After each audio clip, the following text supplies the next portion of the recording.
Esse talvez seja. Essa talvez, na verdade, seja a aula mais difícil que eu vou gravar aqui, porque eu vou falar do Jack Pearson, né? Do Jack, o pai, o Jack, o homem, o Jack. Aquele personagem tão importante, inclusive, para toda a trama, né? Tanto que boa parte da trama se desenrola enquanto processo existencial, inclusive, dos personagens a partir da morte do Jack, né? Então, pra quem nunca assistiu This Is Us, eu já estou dando um baita de um spoiler. Sim, o Jack vai morrer, né? O Jack morre. Ele, inclusive, a série ela tem aí um desenrolar importante a partir da própria morte do Jack. Mas, se eu puder acalentar um pouquinho os corações polvorosos aí de vocês, a morte do Jack, inclusive na própria série, ela só é um processo. Ela não é um fim em si mesma. Porque as questões que serão vivenciadas, abordadas por todos os outros personagens a partir da morte do Jack faz com que a gente perceba, no final das contas, que se tem muita vida aí a partir de uma perda que se teve. Então, isso só foi possível, por óbvio, por um vínculo fundamental que foi constituído, inclusive, pelo próprio Jack com os filhos, com a mulher, com os amigos, com o melhor amigo especificamente, que é o Miguel. Enfim, e com todos aqueles que tiveram o prazer de conviver com ele. O que eu queria de antemão, né, tocar aqui, mais do que fazer uma mera psicopatologização do personagem com vocês, né, deixa eu só agitar aqui minha cadeira. O que eu queria especificamente é fazer com que nós pudéssemos entender algo que eu escutei falar bastante, né? Eu escutei algumas pessoas tocarem nesse ponto e, obviamente, depois eu pude entender o porquê que elas tocavam dessa maneira, porque isso dizia muito mais respeito sobre elas do que necessariamente sobre o Jack, sobre o personagem do Jack, né? Então eu sempre escutei muito por aí várias pessoas dizendo que o Jack ele era um personagem idealizado, ele era um homem idealizado. Ele era um homem que não existe, não é um homem comum, né? Acho que eu já até abordei isso em algum momento aqui do curso, que o quão infeliz deve ser a vida desse sujeito que nunca pôde lidar com o Jack, porque eu conheço Jacks.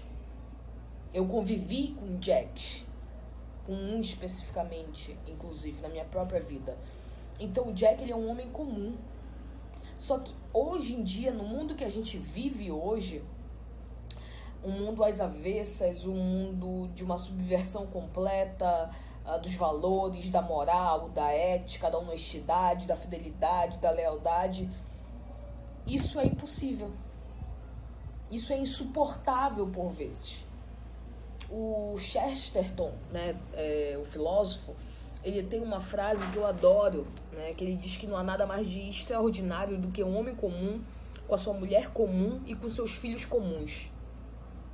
Porque o extraordinário estaria justamente naquilo que é de fundamental, basilar para a existência humana, que é você ter lugares de apego, que é você ter lugares de sustentabilidade da sua própria vida. E isso o Jack faz, a Rebecca também faz, mas eu vou falar aqui agora especificamente do Jack. O Jack ele é um homem comum. Só que a gente estragou tanto a humanidade nesse sentido que ele parece extraordinário, ele parece idealizado, e depois eu falo dessa questão da idealização, ele parece impossível, utópico, como eu escutei um dia desses. O Jack ele é utópico. Que vida desgraçada que tu tiveste, que tu não consegues te deparar com Jack. Porque é um homem fiel? Porque é um amigo leal? Porque é um puta de um pai que consegue conversar e ter diálogo com os filhos e ser rígido quando tem que ser e ser carinhoso e amoroso quando tem que ser? Como assim tu estás me dizendo que um Jack ele é utópico, que não existe Jack nesse sentido? Que vida desgraçada. Mas eu entendo porque isso se tornou normal nos dias de hoje, sobretudo. Em que lugares estão sendo perdidos, em que lugares estão sendo subtraídos, estão sendo transformados para um mundo sem lei, para um mundo sem normas, para um mundo sem posturas a serem seguidas, e muito bem fincadas, né, do próprio funcionamento daqueles sujeitos. Então, o Jack, ele é o protótipo perfeito de tudo que envolve hombridade, masculinidade, não é machismo. Masculinidade não tem absolutamente nada a ver com machismo, mas com lealdade, fidelidade, com honradez. O Jack é esse protótipo. Ele é o protótipo perfeito para que se tenham filhos que tenham condições de viver suas próprias vidas, ainda que com todos os percalços, de sofrimentos que são ok's, que são importantes, inclusive, no nosso próprio processo ali de existência. Mas o Jack é o pai que olha, que abaixa para falar com o filho olhando no olho. O Jack é o marido que apoia sua mulher quando ela quer correr atrás do seu sonho em ser cantora. Nem que para isso ele tenha que sair antes do trabalho para ficar com os filhos. E a mulher ir cantar à noite num bar. É o cara que viaja para olhar a mulher se apresentando, mesmo estando com ciúme. O Jack é um homem apaixonado. Apaixonado pela vida. Apaixonado pela mulher, pelos filhos, por todos. É o pai que entra numa casa pegando fogo para salvar um cachorrinho. Porque faz parte, como um membro integrante daquela família também. E para não decepcionar a sua filha. Esse é o Jack. Se você me diz que o Jack ele é impossível, eu sinto muito por você. Porque o Jack é um homem comum. Que claro que num mundo translocado como a gente vive hoje, ele se torna quase que impossível de se vislumbrar. O Jack, ele tem uma questão muito presente, né, na própria sintomatologia estrutural dele. O Jack, ele é um homem que salva. Já saindo um pouquinho desse aspecto da idealização, e digo mais, inclusive, uma coisa que eu esqueci de dizer, é que se o Jack é idealizado, ele é idealizado como todos nós somos por aqueles que convivem com ele. O Jack é idealizado pelo Kevin. Mas isso é algo comum, porque nós idealizamos os nossos vínculos amorosos, sejam eles quais forem. Então, quando o Kevin diz que ele tem medo de não se tornar um pai tão perfeito quanto o pai dele foi, é porque ele idealiza aquela figura e isso é necessário. E a única maneira da gente se manter, de fato, num processo com um outro, né, com um vínculo com o outro, no final das contas. Então, já posso tirar de antemão essa questão, né, da idealização, porque a idealização ela é o que constitui a nossa própria existência. A gente não tem relações que não por uma via da idealização. Ponto.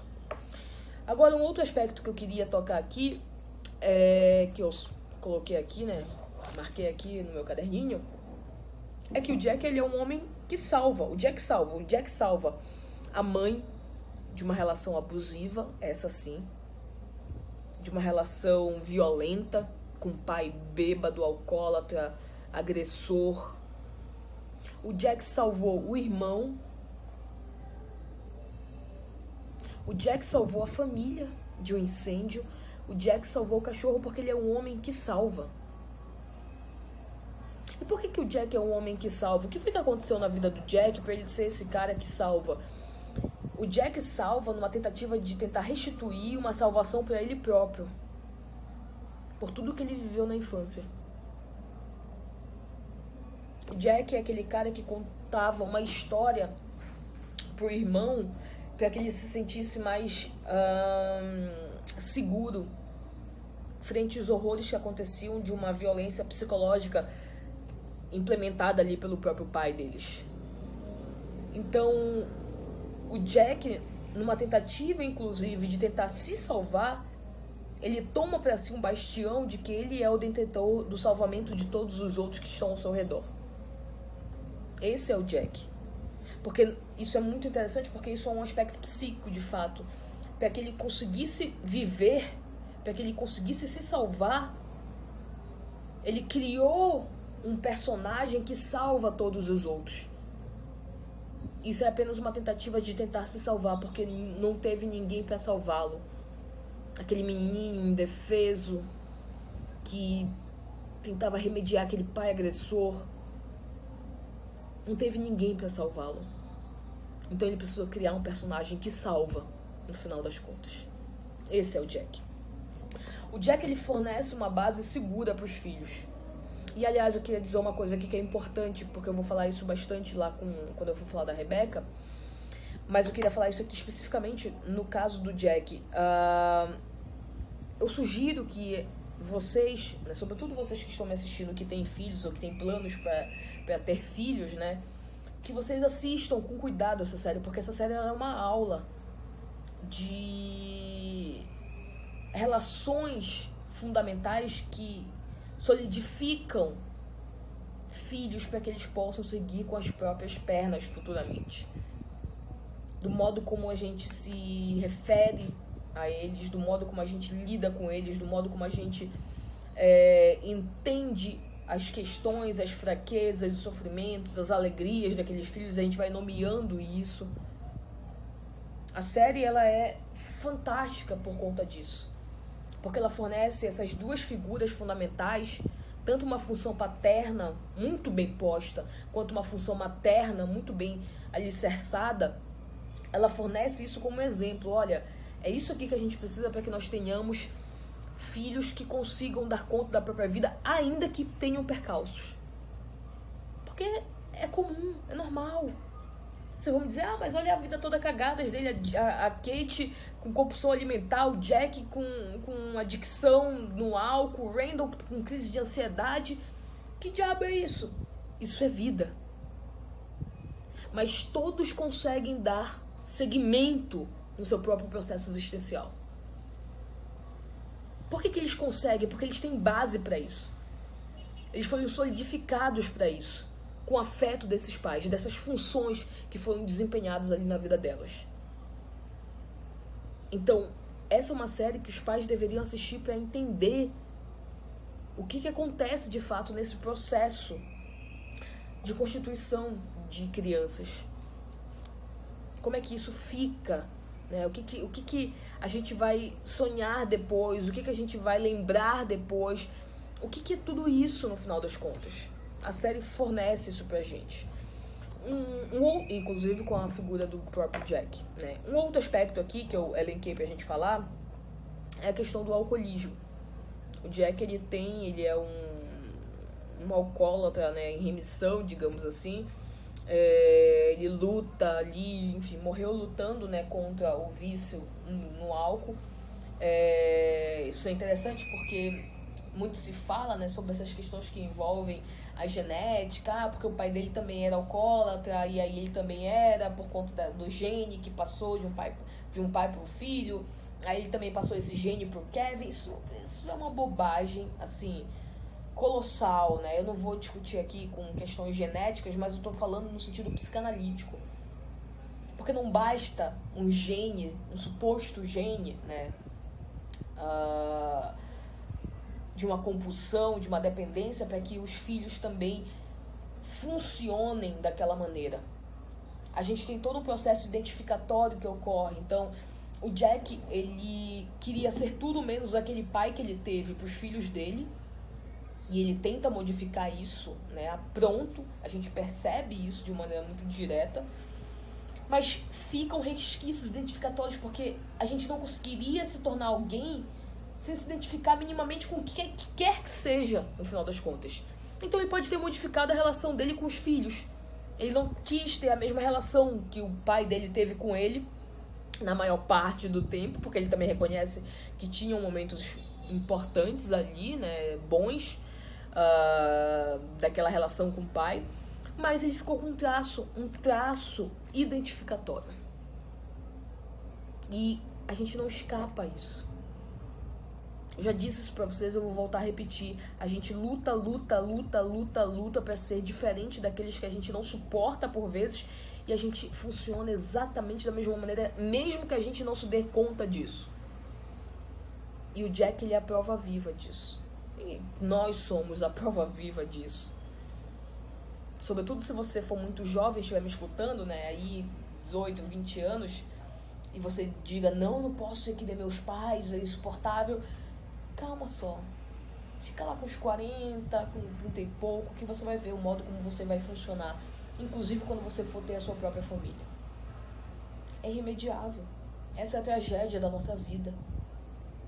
Por isso que eu iniciei, inclusive, o curso falando sobre a tragicidade em This Is Us.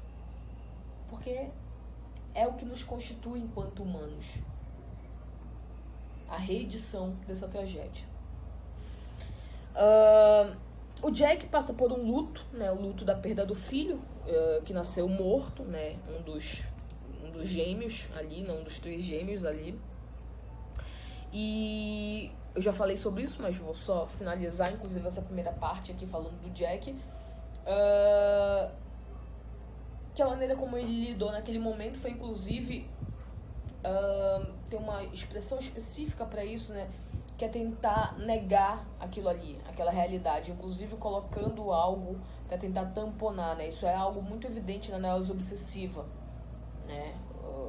O obsessivo é aquele que tenta de toda maneira não lidar com as questões que envolvem o sentimento, né? As questões que envolvem essa área sentimental, afetividade. Ele tenta deslocar isso o tempo inteiro, inclusive para a área racional. E o Jack tentou fazer isso. Então olha só, e olha como funciona, né? Olha, a gente perdeu um filho aqui, mas a gente não precisa lidar com isso agora, porque veio um presente de Deus pra gente, pra que a gente possa, sabe, dar seguimento no final das contas. Só que isso volta. Só que isso de alguma maneira volta.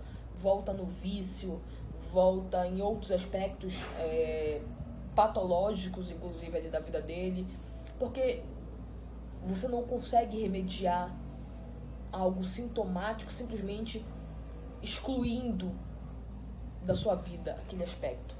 Ele vai voltar, porque é isso que o sintoma é. O sintoma faz com você uma formação de compromisso, e por isso que ele se coloca o tempo inteiro ali, né, em evidência, para que você lide com ele de alguma maneira. Então, não adianta de absolutamente nada essa tentativa de tamponar algo que foi algo real, né, que ocorreu, que você precisará lidar com isso. Então, bom, era isso que eu tinha pra falar do Jack especificamente. Tem outras questões bem interessantes, né, o próprio modo de funcionar dele, mas enfim, como eu já falei muito da neurose obsessiva lá no Randall, a gente consegue perceber aqui algumas questões. Então, o Jack, ele elegeu um objeto também, e foi o único objeto de amor da vida dele pro resto da vida. Isso é algo que o obsessivo faz. O modo de funcionar do obsessivo é exatamente esse, né, em que há uma eleição e terá que se dar conta disso. Por isso que o obsessivo normalmente é um sujeito que tem um único amor, nesse sentido, especificamente. Claro que pode haver ali exceções sem problema nenhum.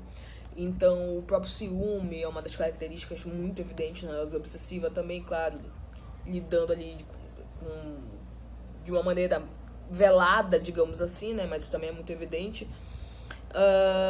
O controle, né? O fato dele ser ali o cara que vai controlar a família no sentido econômico e etc. Enfim, isso tudo é algo muito cativo dentro da própria neurose obsessiva.